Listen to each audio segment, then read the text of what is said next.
And good evening. This is ShallowCross Sports Network with the Double A. Just bringing you a new show. We going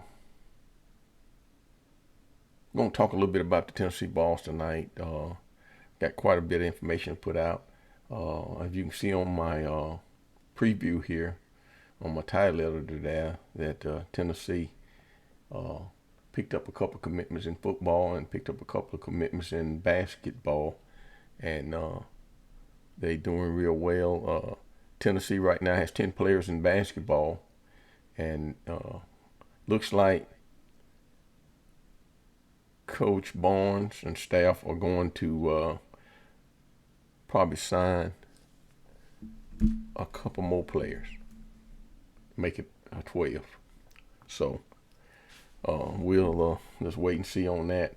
But with that said, let's get right into it. They picked up a shooting guard from Louisiana Tech, and then they also picked up another shooting guard from France by the name of Clarence Masambo, and then they picked up Amari Abrams, the shooting guard out of Louisiana Tech. Don't have the stats on him, but he's a very good shooter, and he started out at Auburn and played for Auburn for a year or so, and then he came to transfer from there in the portal to Louisiana Tech, and now he's back in the portal again, and he transferred to Tennessee, committed to Tennessee. So that gives Tennessee a pretty good lineup of players. Just going down the line, looking at their players, it gives them Gillespie, Jacoby Gillespie at 6'1", Brian Boswell 6'5", freshman shooting guard. They're saying he's really coming on and going to be able to add a lot more to the team than what he did last year as a freshman. Felix Okpara, he's doing real well. He's getting better with his inside game at 6'11". Estrella, he had a pretty good inside game anyway, so we'll see how well he develops coming into he's going to be in his sophomore year because he got hurt right at the beginning of the season. And then Phillips is trying to develop outside shot so he can play that small forward and shoot from the outside. And right now Barnes and the staff are working on him, trying to get him ready. And then of course Henderson is a freshman point guard. They got him in. He was a 3-star. And then Amari Evans is a 4-star shooting guard, and he's going to be in the rotation. 6'4", and he was a 4-star out of high school. And then of course Brown is a 4-star out of high school, and both of these guys were in the ESPN Top 100 players. And so Brown's going to be able to work in there with the with that front court, and maybe the power forward or the center position. And then of course you got Carey from Vanderbilt, the transfer from Vanderbilt. I think he's going to probably be a starter at the power forward position for Tennessee starting out. And then they've added the new guys I was telling you about. Of course, with Nate Ament, I think Nate Ament's going to probably, he's around 6'9", 6'10". He's going to probably start at that small forward, which is the 3. And then you probably have Phillips, if he develops, coming off the bench to spell him there. And so I think they need one more forward. They need one more small forward to come in and help out. And just looking at it, maybe another big center guy, center man that can play center or power forward. So they still out there beating the streets trying to get somebody. And of course, that's what's going on with basketball right now. And then let's switch back over to football. Tennessee picked up a defensive back transfer today, and that was it was Colton Hood. Colton Hood is a let's see, was it 6'1", 190 pounds, transfer from Colorado, and he had a brother he's listed as a 3-star, but he had some pretty good stats out there for a second-year player. Now I think he originally started out at Auburn and played a year, was red-shirted, and then he came to transferred to Colorado and played a year at Colorado. And he was actually in the defensive back room, and he was getting in some playing time as he could, and then he developed. So we'll hopefully he'll play pretty good for Tennessee, but he was a good player they picked up, and then they also picked up another player.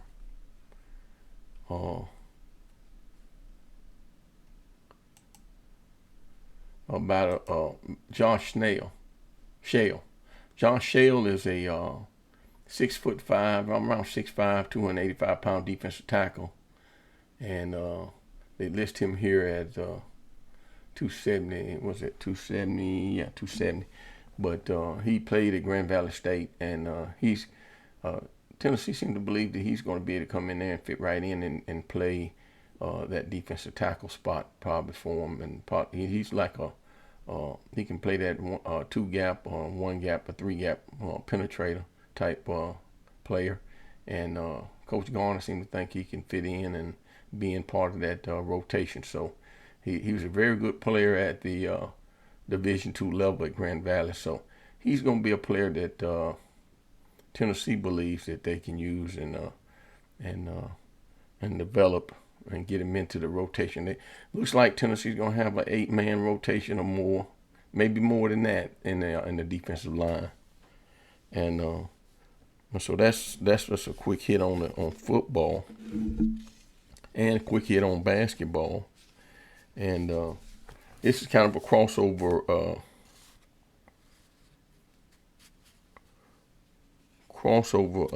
show. So one of the things that I want to talk to you about, it looks like Tennessee had 3 or 4 players that didn't get free agent contracts, still waiting on them. Brew McCoy, Cooper Mays, and Javonte Spraggins. They were still waiting to see what they're going to do. Looks like, so let's switch over here to Memphis. The Memphis Tigers, they got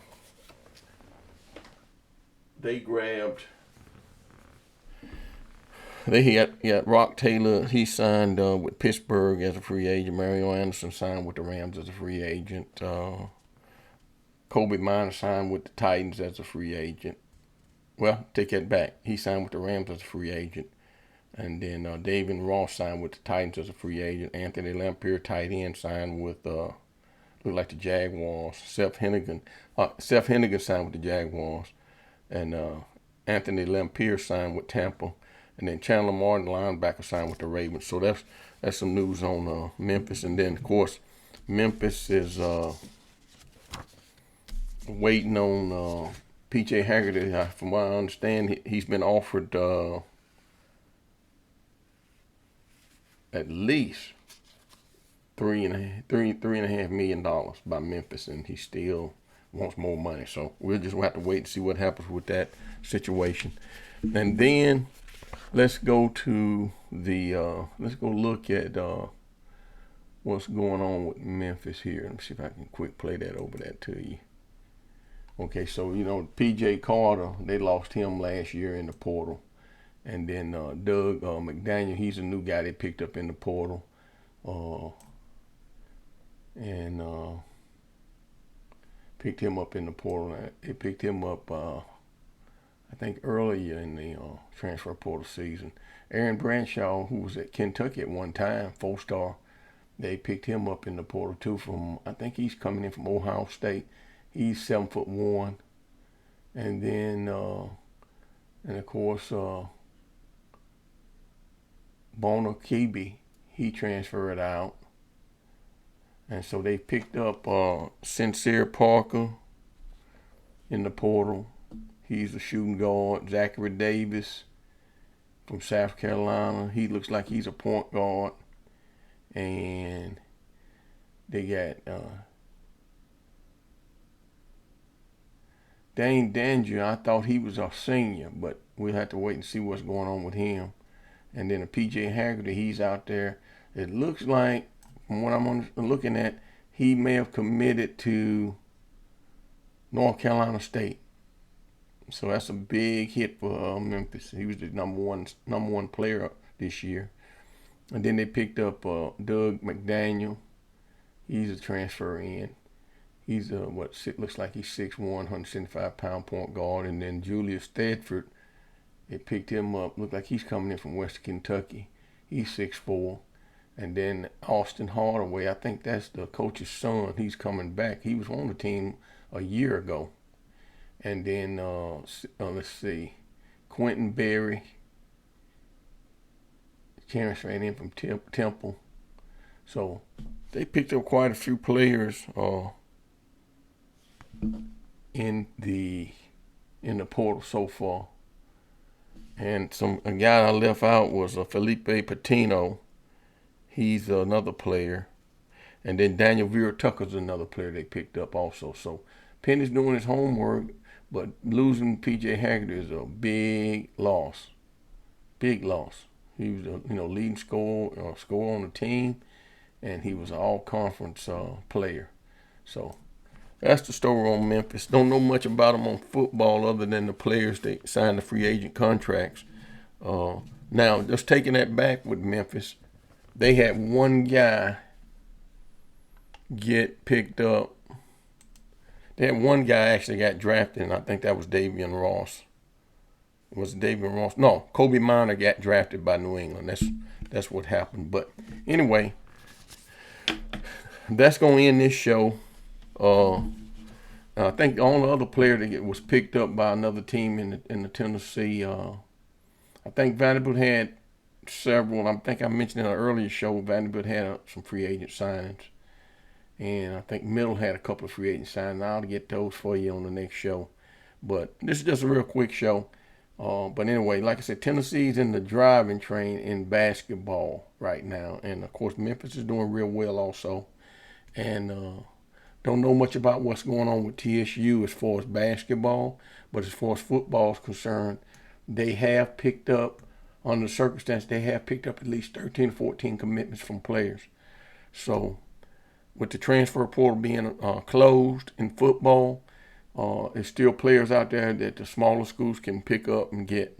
And so that's going to be a challenge for those smaller schools, especially the FCS schools.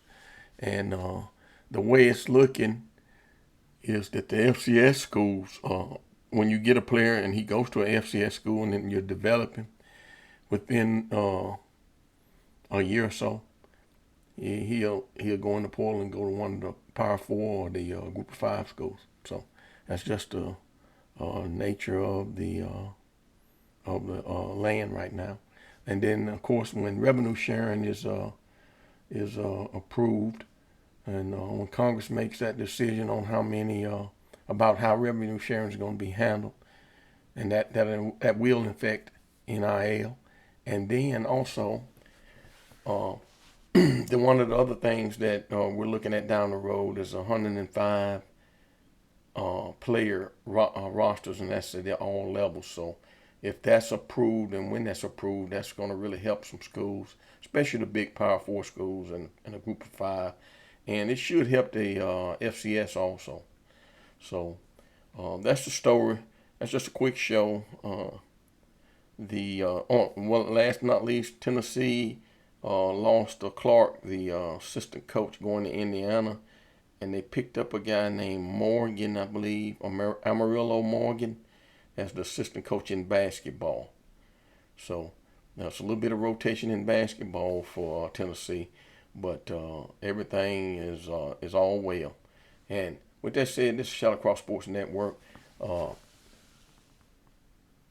Remember to like and subscribe. We'll see you on the next show, and God bless you, and have a safe one out there.